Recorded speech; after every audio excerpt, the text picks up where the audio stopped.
Today we're going to talk about a new item that has just been added to our collection. We're going to talk a little bit also about the history of collecting. So, relics, that's what 19th century collectors called them. They were bits and pieces associated with people from the past. These could be a button from Reverend Buell's vest or a cutting from the cloth of gold that was given by Captain Kidd to Mrs. Jonathan Gardner in 1699. Such trifles served as sentimental reminder of olden and better times, especially after the upheavals caused in the aftermath of the Civil War.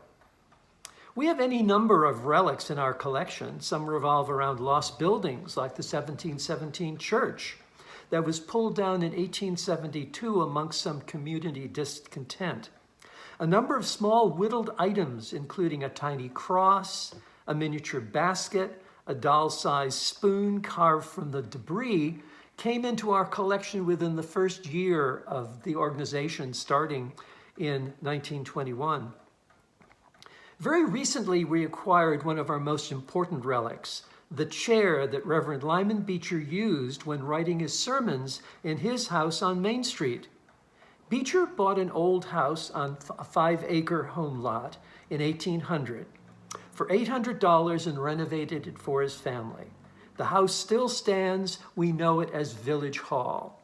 Lyman Beecher was the son of a New Haven, Connecticut blacksmith. Born in 1775, Beecher attended Yale University and graduated in 1797. He was eating dinner at a Guilford, Connecticut inn when he noticed an obituary in the newspaper he was reading. It was for Dr. Samuel Buell, who had served East Hampton as minister for almost 50 years. Beecher applied for the late minister's post.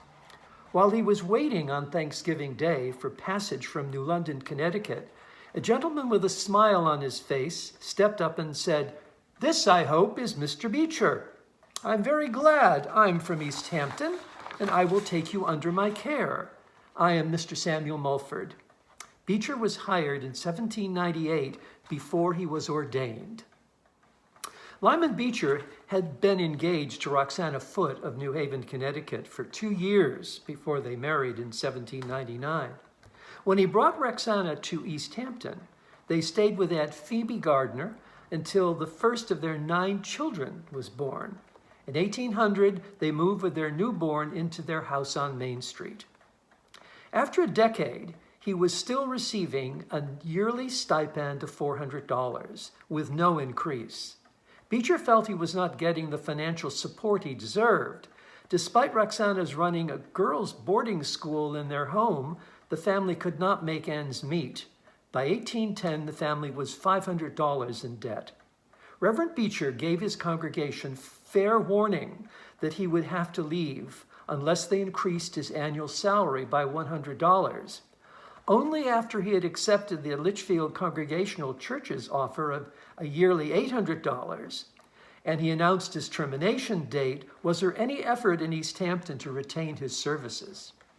Beecher surely wrote his last East Hampton sermon while ensconced on his impressive Windsor armchair.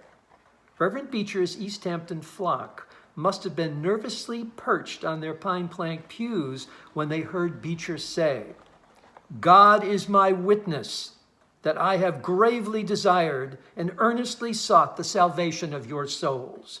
And I had hoped before the close of my ministry to be able to present you as dear children of God. But I shall not. My ministry is ended, and you are not saved. I now leave you still in arms against God, still in the kingdom of darkness. Once again I proclaim your guilt and ruin. Once again I call you, repent." This chair was built about 1797, about the time Beecher graduated from college. Made by Ebenezer Tracy from Lisbon, Connecticut. These writing arm Windsor chairs were expensive items made to order for lawyers, professors, preachers. They even had drawers for storage. The swing-out Bible support is unique, likely made by Beecher himself, who may have learned blacksmithing from his father. His daughter, Harriet Beecher Stowe, born a year after the Beechers left East Hampton, remembered sitting in the corner of her father's study in Litchfield, Connecticut, and watching him work in this very chair.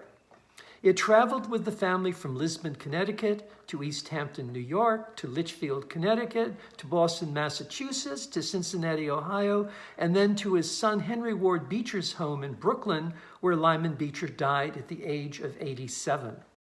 Lyman Beecher was one of America's most influential religious thinkers and reformers.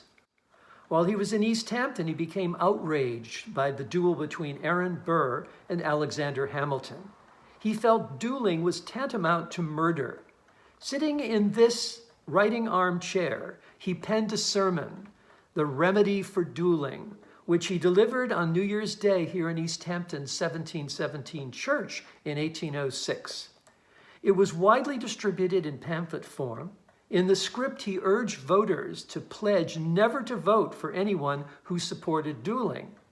Though the movement moved sluggishly, a law making dueling a crime was passed by Congress in 1839.